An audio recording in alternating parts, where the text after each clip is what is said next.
ये बदतमीज प्रवक्ता है, इसको बदतमीजी की भाषा में ही मैं जवाब दूंगा।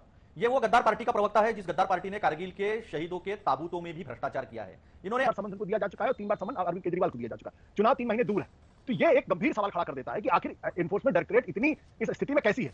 जहां तक एनफोर्समेंट डायरेक्टरेट का प्रश्न है, आज की तारीख में आप किसी भी बच्चे से पूछ लीजिएगा जो थोड़ा बहुत भी राजनीतिक जानकारी लेता है, वो आंख बंद करके आपको कहेगा एनफोर्समेंट डायरेक्टर आज की तारीख में भारतीय जनता पार्टी का एक्सटेंशन काउंटर हो गया है। वहां के जो तमाम अधिकारी लोग हैं वो भारतीय जनता पार्टी के कार्यकर्ता की तरीके से बिहेव कर रहे हैं और उनको ऊपर से इंस्ट्रक्शन आते हैं और उसी हिसाब से आपको कुछ नहीं आता। पिछले गौरव भाटिया अगर पर्सनल कमेंट करेंगे तो आपको भागना पड़ेगा। तो करते हैं बिना किसी डेडिकेशन के। नमस्कार, हल्ला बोल में आपका स्वागत है। आपके साथ मैं हूं अंजना ओम कश्यप। एक चर्चा की शुरुआत करते हैं। गौरव भाटिया जी राष्ट्रीय प्रवक्ता भारतीय जनता पार्टी के हमारे साथ चर्चा में शामिल हो रहे हैं। जैस्मिन शाह हमारे साथ प्रवक्ता आम आदमी पार्टी के चर्चा में शामिल हो रहे हैं। अतुल लौंडे पाटिल साहब प्रवक्ता कांग्रेस पार्टी के और आशुतोष जी राजनीतिक विश्लेषक के तौर पर हमारे साथ चर्चा में जुड़ रहे हैं। गौरव भाटिया जी, अरविंद केजरीवाल ने सीधा आरोप लगाया है कि यह सियासी कोशिश है आपकी पार्टी की तरफ से कि 2024 के लोकसभा चुनाव के पहले उन्हें अरेस्ट करके जेल में डाल दिया जाए ताकि वो प्रचार ना कर पाए 2024। ये बड़ी अच्छी बात कही आप। के शराब घोटाले के किंगपिन जो हैं वो अरविंद केजरीवाल के अलावा कोई नहीं है। और ये बात भी अंजना जी जग जाहिर है, 10.5 महीने हो गए पूर्व उप मुख्यमंत्री जिनको कट्टर ईमानदार का सर्टिफिकेट अरविंद केजरीवाल दे रहे थे मनीष सिसोदिया को, वो कट्टर बेईमान निकले और सर्वोच्च लैंग्वेज भाई साहब आपकी बहुत गंदी है, सभी न्यायालयों ने सुधारिए इसको थोड़ा। संजय सिंह इनको बेल नहीं दी, 3 महीने से जेल में है। विजय नायर जिन्हें अरविंद केजरीवाल अपना बच्चा बता रहे थे विभिन्न लोगों से कि दलाली करूंगा तो अपने बच्चे के हाथ में रुपया रखवा के करूंगा, उसको बेल नहीं दी। तो मैं आज ये पूछना चाहता हूं कि आप कहते हैं अरविंद केजरीवाल की ये गैर कानूनी का दूध और शराब की शराब हो जाने दो। अरविंद केजरीवाल को डर क्यों लग रहा है?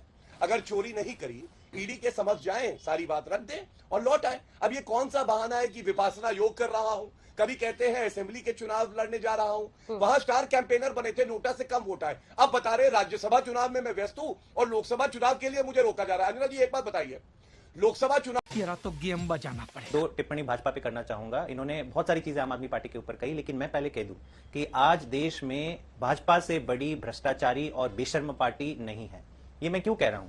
क्योंकि ये जब देखो विपक्षी पार्टियों नेताओं को भ्रष्टाचार पे नसीहत देते हैं, लेकिन इस सवाल का जवाब कतई नहीं देंगे कि देश के जितने भी बड़े दागी नेता थे जो दूसरे दलों में थे, हेमंत बिश्वा शर्मा है, नारायण राणे हैं, शुभेंदु अधिकारी हैं, अब छगन भुजबल भी हैं, अजीत पवार भी हैं, इन सारों को आप भाजपा में लेके आते हो और इन सारों के ऊपर जो ईडी और सीबीआई के केस चल रहे थे, नए केस डालना तो छोड़ दीजिए, जो पुराने केस चल रहे थे वो दबा दिए जाते हैं। एक समन्स तक जारी नहीं हुआ और आपकी ये हिम्मत हो रही है कि कहने के लिए कि आम आदमी पार्टी इन्वेस्टिगेशन से बच रही है। 2 साल से ये इन्वेस्टिगेशन का सामना आम आदमी पार्टी कर रही है। सैकड़ों विटनेसेस बुलाए जा चुके हैं, 1000 से ऊपर रेड हो चुकी है। अरविंद केजरीवाल जी खुद सीबीआई के समन्स के जवाब में गए थे, पूछताछ हुई, 8 घंटे पूछताछ हुई। तो हमने हर स्टेज पे कोऑपरेट किया है। अगर आज कोई इन्वेस्टिगेशन से बच रहा है वो भाजपा है और भाजपा के कट्टर बेईमान नेता जो सारे एक साथ भाजपा में आ गए और उनको निरमा वॉशिंग पाउडर से भाजपा ने धो दिया है और अब ये पाक साफ हो गए हैं। आ जाते हैं कि अब ईडी के समन्स का हमने क्यों विरोध किया है। देखिए, हम हर इन्वेस्टिगेशन से कोऑपरेट करने के लिए तैयार है अंजना जी, बशर्ते वो एक कानूनी प्रक्रिया के तहत हो। ईडी कोई देश के संविधान से ऊपर नहीं है। आम आदमी और आम नागरिक होने के कारण हमारा क्या, आज मुझे अगर पुलिस लेके जाती है तो मैं जरूर पूछूंगा कि आप किस हैसियत से मुझसे ले जा रहे हो, किस केस में और एज अ विटनेस या एज अ अक्यूज आप मुझे ले जा रहे हो। और अगर इतने बेसिक सवाल अरविंद केजरीवाल जी ने 2 महीने से जब ईडी का समन्स आया था तो लंबे चौड़े हमने लीगल रिस्पॉन्स भी भेजा है। ईडी अगर बहुत ही उसकी नीयत साफ है तो ये 2 पन्ने का जवाब दे देती अरविंद केजरीवाल जी के सवालों का।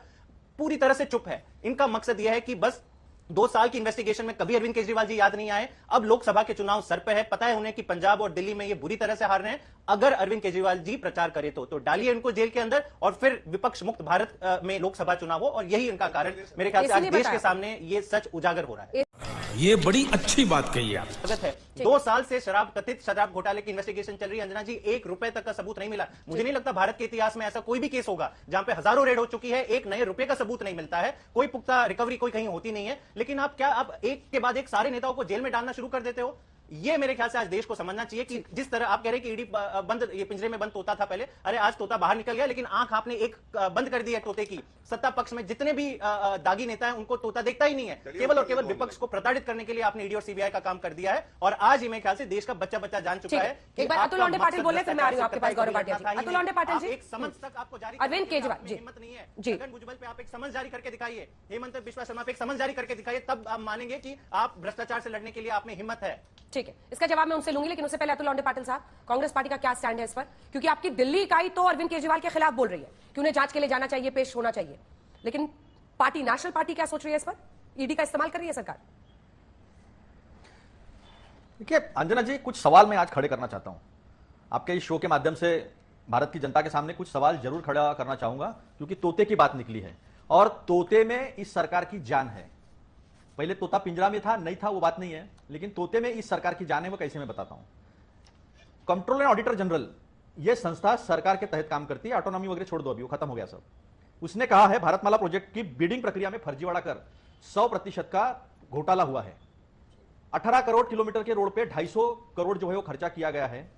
आयुष्मान घोटाला उन्होंने निकाला है। मरे हुए लोगों का इलाज हुआ दिखाकर एक नंबर पे 7,50,000, दूसरे नंबर पे 9,999 जो है वो लोग दिखाकर, लाभार्थी दिखाकर वो खर्चा किया गया है। अंजना जी, इनके घर में ईडी कब जा रही है?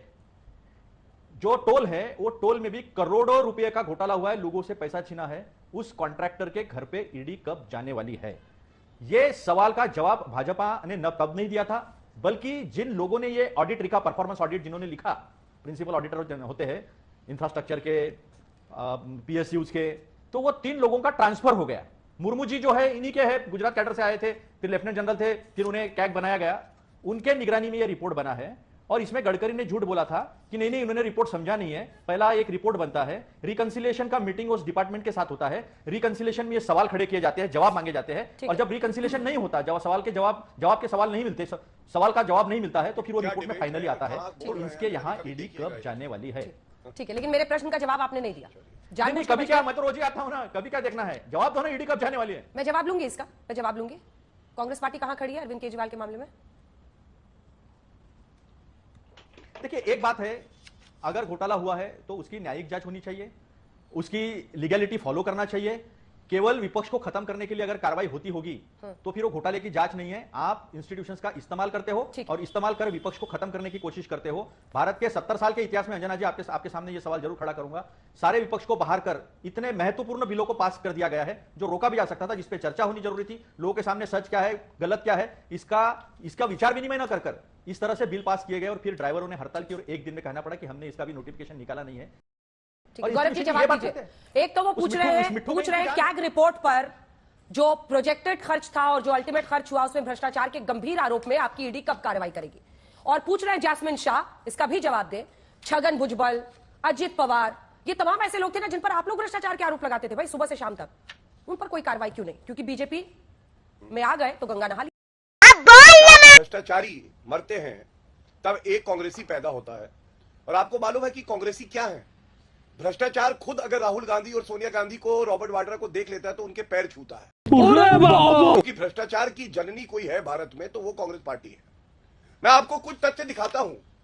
ये दिल्ली की जो कांग्रेस इकाई के अध्यक्ष थे अनिल चौधरी, जिस दिन मनीष सिसोदिया की गिरफ्तारी हुई, उन्होंने ये सार्वजनिक एक ट्वीट किया और कहा मनीष सिसोदिया की गिरफ्तारी का कांग्रेस ने किया स्वागत। अनिल चौधरी बोले सीएम केजरीवाल को भी जेल में होना चाहिए। अब आप मुझे बताइए क्या मजबूरियां हैं? ये घमंडिया में क्या है, गजनी बन गए, याददाश्त चली गई। तो ये तो इनकी इकाई का स्टैंड है कि मनीष सिसोदिया की गिरफ्तारी ठीक है। विश्व में कोई राजनीतिक परिवार, अजित पवार, अंजना जी अपने तरीके से गजब बेइज्जती है। मैं दूंगा, वो मैं वादा करता हूं मैं दूंगा, लेकिन मैं अपनी तरीके से दूंगा, बीच में मत टोकिए प्लीज। दूसरी बात, भारतीय राजनीति क्या विश्व की राजनीति में कोई ऐसा परिवार नहीं है कट्टर बेईमान महाभ्रष्टाचारी जैसे गांधी परिवार है। 3 लोग, सोनिया गांधी, राहुल गांधी और रॉबर्ट वाड्रा, बेल पे बाहर है भ्रष्टाचार के आरोप में। और ये देखिए ये आदेश हाथ में प्रमाण लेके बैठा हूं, सारे दर्शक देखिए। सोनिया गांधी और राहुल गांधी सुप्रीम कोर्ट तक गए और सुप्रीम कोर्ट ने कहा इस मामले के तथ्य देखते हुए इसको निरस्त हम नहीं करेंगे। ये दूसरी बात। अब मैं पहले आपके सवाल पे आ जाता हूं जो जैस्मिन शाह ने भी उठाया। 14 पार्टियां राजनीतिक द्वेष से मुकदमे हो रहे हैं घमंडिया के सारे गुटों पे। सर्वोच्च न्यायालय गई थी कि नहीं अंजना जी? या तो कहा जाए कि आज तक और ये पापी आप भ्रष्टाचारी कांग्रेस सुप्रीम कोर्ट से ऊपर है। सुप्रीम कोर्ट ने वो याचिका निरस्त करी। और मैं भाजपा के जो नेताओं के नाम लिए गए, मैं कुछ बातें आपको बता दूं। पहला नाम इन्होंने लिया हिमंत बिस्व शर्मा का।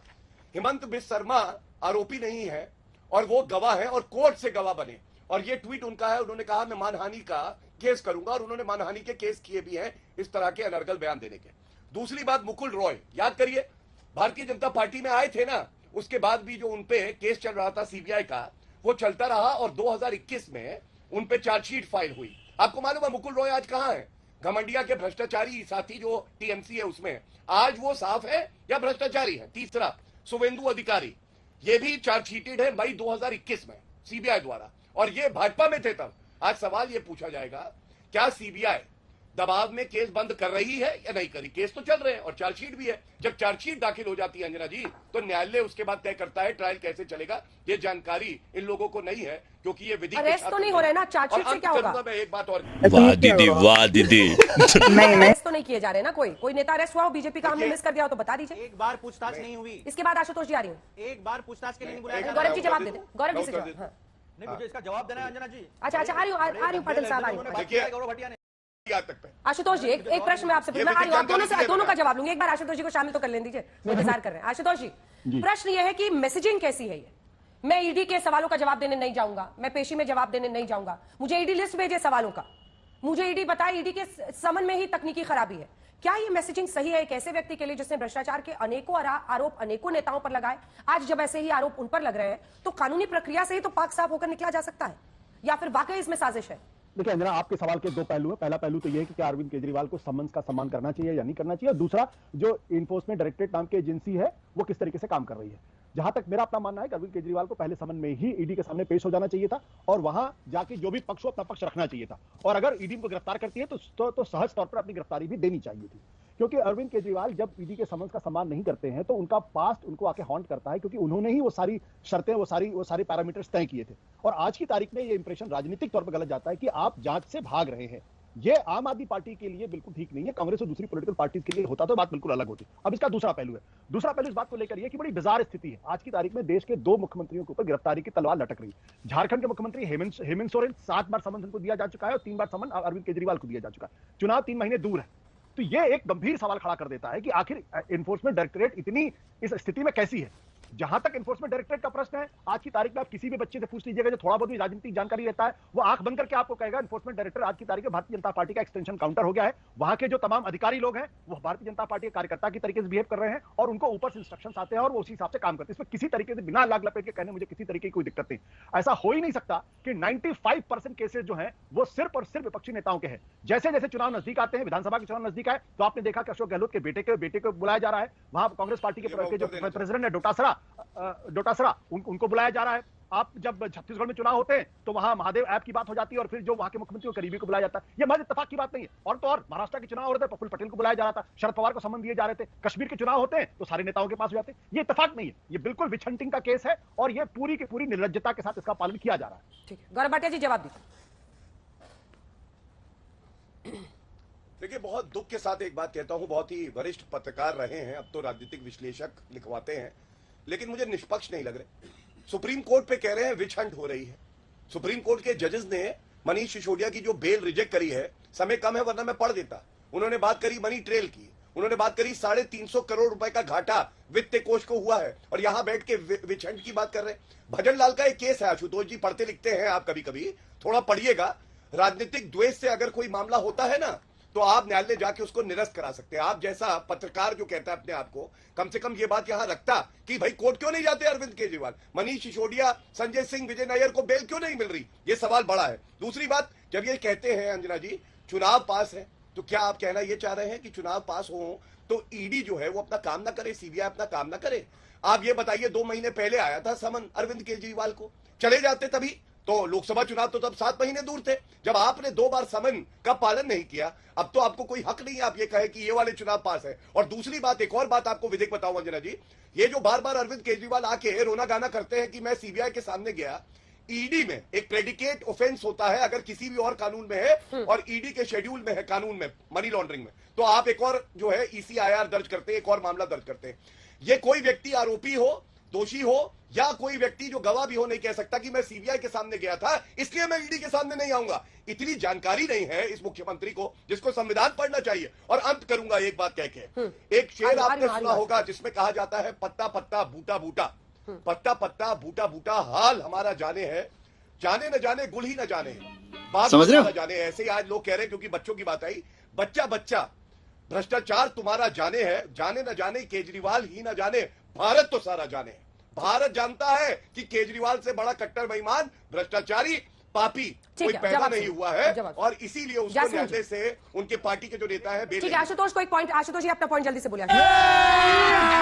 अभी मजा आएगा ना भिड़ो। मानता हूं कि ये सीनियर वकील हैं और शायद इनको इस बात की जानकारी नहीं कि Vijay Madan Lal Chaudhary versus Union of India का जो जजमेंट जुलाई 2022 में डिलीवर किया गया था, supreme court rarest of rare cases में अपने केस को रिव्यू करती है। सुप्रीम कोर्ट ने तय किया है कि पीएमएलए के मामले में जो केस था उसको रिव्यू करेगी। इसका मतलब क्या है कि जो जस्टिस खानविलकर, जस्टिस कुमार और जस्टिस माहेश्वरी रिव्यू हो गया आशुतोष जी, रिव्यू हो गया।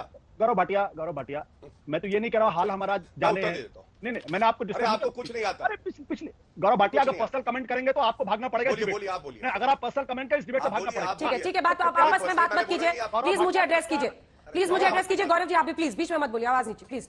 आशुतोष जी प्लीज आप टॉपिक से रिलेटेड बात करें, मत पर्सनल कमेंट बोल जाए। ठीक है, मैंने उनको बोल दिया, वो अब नहीं बोल रहे। हो गया, चलिए जवाब।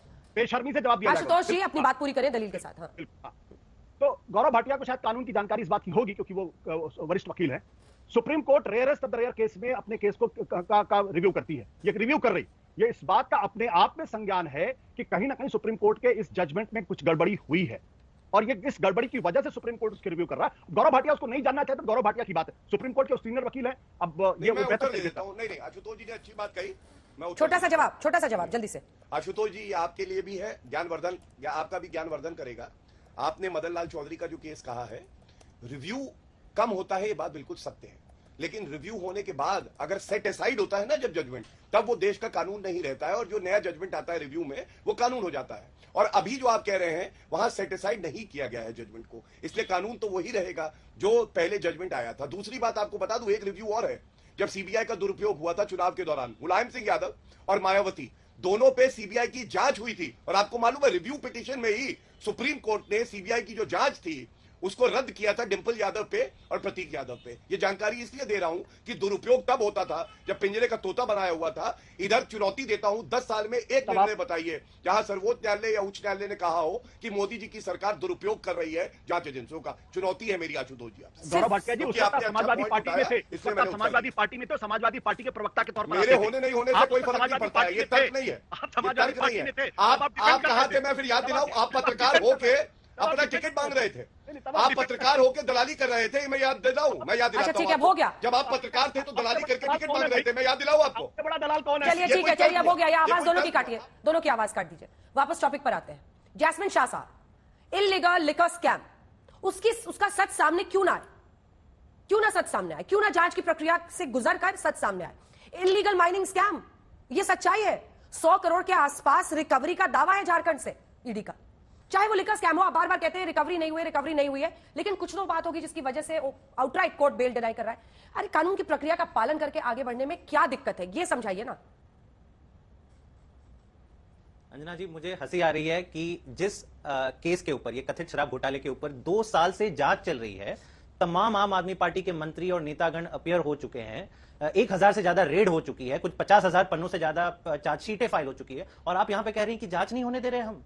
जांच हम नहीं होने दे रहे हैं अंजना जी, या जांच ये लोग नहीं होने दे रहे हैं? छगन भुजबल के ऊपर, नारायण राण, मैंने एक सवाल रखा था कि आप मुझे 2023 में ऐसे 3 या 5 बड़े नेता भाजपा के बता दीजिए जिनको केवल समन्स भेजा गया हो। Forget about investigation, trial, chargesheet, एक ऐसा नेता नहीं है जिनको समन्स भी भेजा जाता है। और भूल जाइए भाजपा के नेता जो पुराने दागी नेता थे दूसरी पार्टियों के, जिन्होंने आपने मतलब रेड कार्पेट डाल के मोदी जी ने उनका स्वागत किया, उनके ऊपर भी आपने समन्स तक नहीं भेजा। गौरव भाटिया चुप है, उनके पास कोई जवाब नहीं है। दूसरी बात, मैं आज भी वापस कह रहा हूं कि हम हर इन्वेस्टिगेशन का स्वागत करते हैं। 2 साल से इन्वेस्टिगेशन नहीं, विच हंटिंग चल रही है। 1 रुपए तक की अगर रिकवरी नहीं हुई तो ये फैक्ट है अंजना जी, इसको हल्के नहीं लिया जाए। इनके जो बड़े बड़े नेता हैं, उनके जो एविडेंसेस हैं, पैसे कलेक्ट हुए हैं, स्टिंग वीडियोस हैं, अक्यूजेस ने उनके नाम दिए, लेकिन वहां तो कोई इन्वेस्टिगेशन नहीं हो रही। तो मतलब ये साफ है कि आपको केवल और केवल एक अपना पॉलिटिकल पर्पस सर्व करना है, अरविंद केजरीवाल और आम आदमी पार्टी को खत्म करना है। अगर आज मोदी जी किसी नेता से डरते हैं वो अरविंद केजरीवाल जी से हैं, और इसलिए आज हम देख रहे थे कि अंतिम में आपने बेल का सवाल उठाया अंजना जी, ये अहम सवाल है। पीएमएलए में जो 2019 में कई सारे संशोधन किए गए हैं, सबसे बड़ा संशोधन किया गया कि आज देश में एक कानून है जहां पे बेल मिलना लगभग असंभव है, वो पीएमएलए है। क्यों? क्योंकि यहां पे इनोसेंट अंटिल प्रूवन गिल्टी की जो एक प्रिंसिपल चलता है पूरे लीगल सिस्टम में, वो यहां पे लागू नहीं होता। यहां पे you are guilty until you are proven innocent. और इसीलिए मैं कह रहा हूं कि ईडी क्यों एक भी केस बीजेपी के ऊपर नहीं कर रहा है, क्योंकि अगर करता तो आधी से ज्यादा बीजेपी आज जेल के अंदर होती। 95% केस विपक्ष पे हो रहे हैं। बच्चा हंस रहा है आज बीजेपी के ऊपर कि आपके पास कोई मुंह नहीं है, आपके पास कोई फेस नहीं है ये बताने के लिए कि हम भ्रष्टाचार से लड़े हैं। आज देश की सबसे बेशर्म और भ्रष्टाचारी पार्टी अगर है तो भारतीय जनता पार्टी है। देश के सारे भ्रष्टाचारी नेताओं को स्वागत करती है कि आइए बीजेपी में शामिल हो जाइए, ईडी और सीबीआई आपको पीछे नहीं जाएगी, आपको चैन की नींद आएगी। ये मैं नहीं कह रहा हूं, इनके एक बड़े नेता थे महाराष्ट्र के जो बीजेपी में शामिल होने के बाद कह रहे हैं अब मुझे चैन की नींद आ रही है। क्यों? क्योंकि ईडी और सीबीआई ने मेरा पीछा करना छोड़ दिया। तो इन सारे सवालों का भी जवाब दीजिए गौरव भाटिया जी। सवाल पूछना बहुत आसान है, आपके दामन में जितने कलंक है मेरे ख्याल से किसी और पार्टी के दामन में इतने कलंक नहीं है। एक बार अतुल जी बोल रहे हैं, उसके बाद गौरव जी जवाब दीजिएगा। अतुल जी अब आपकी बारी है। उन्होंने बहुत सारे गंभीर आरोप आपकी पार्टी पर लगाए हैं और ये सच है कि 2013 में 13-14 में जो भ्रष्टाचार का एक ऐसा आरोप आप लोगों पर चिपका जिससे अभी तक निकल पाना मुश्किल है और उसमें बहुत बड़ा हाथ अरविंद केजरीवाल के आंदोलन का था। बीजेपी ने तो बस उस जमीन का फायदा उठाया था। अंजना जी, ये बदतमीज प्रवक्ता है, इसको बदतमीजी की भाषा में ही मैं जवाब दूंगा। ये वो गद्दार पार्टी का प्रवक्ता है जिस गद्दार पार्टी ने कारगिल के शहीदों के ताबूतों में भी भ्रष्टाचार किया है। इन्होंने आम आदमी के पैसे यूटीआई में चबा गए, ये लोग दबा गए, खा गए। ऐसी बेशरम और गद्दार और कैसी लगी आगे स्वाद एक्शन ली गई। और कांग्रेस पार्टी में जब जब आरोप हुए तब इस्तीफे हुए, लोगों को कानून के सामने खड़ा किया गया। और जब येदियुरप्पा पे ऐसी बात हुई थी तो गडकरी तब के अध्यक्ष हुआ करते थे। गडकरी ने कहा कि ये कांग्रेस पार्टी थोड़ी है कि भ्रष्टाचार के आरोप हो जाएंगे या लोकायुक्त ने सिद्ध कर दिया तो उनको पार्टी से निकाल देंगे। ये कांग्रेस पार्टी थोड़ी है कि कोई एक्शन लेंगे भ्रष्टाचार पे। हम कोई एक्शन नहीं लेते। उस वक्त सुषमा स्वराज भी थी। तो ये बात मैं बता दूं कि हेराल्ड की केस 2016 में तो डिप्टी डायरेक्टर ईडी ने बंद कर दी थी, फिर से खोली। हम सामने गए, 50-50, 55-55 घंटे की इंक्वायरी इन्होंने की। इनको कुछ मिला नहीं है केवल बदनामी करने के सिवाय और आरोप लगाने के सिवाय। 2G के आरोप में सारी एक्शन हुई, सारी कार्रवाइयां हुई। जज कहता है मैं यहां 7 साल 11 बजे से 7 बजे तक बैठा रहा, सबूत का इतना चिट्ठा भी कभी नहीं लाया। ये उस गद्दार पार्टी के लोग हैं जो पीएम केयर्स के प्रधानमंत्री देश के पीएम केयर्स का हिसाब नहीं देंगे। भाई क्यों नहीं देंगे? आपने लोगों का पैसा लिया है, पीएसयू के कंपनी का पैसा लिया है, क्यों डरते हो आप? क्यों नहीं जाती ईडी वहां पर? इस बदतमीज प्रवक्ता ने इसका भी जवाब नहीं दिया। गौरव जी जवाब दीजिए, स्पेसिफिक उन्होंने सवाल पूछे आपसे 5 जवाब दीजिए। बिल्कुल स्पेसिफिक। मैं समझता हूं मैं ही अकेला प्रवक्ता हूं, छोटा जवाब, टाइम कम है थोड़ा। जवाब हर प्रश्न का दे रहा हूं। धन्यवाद, मैं प्रयास करूंगा।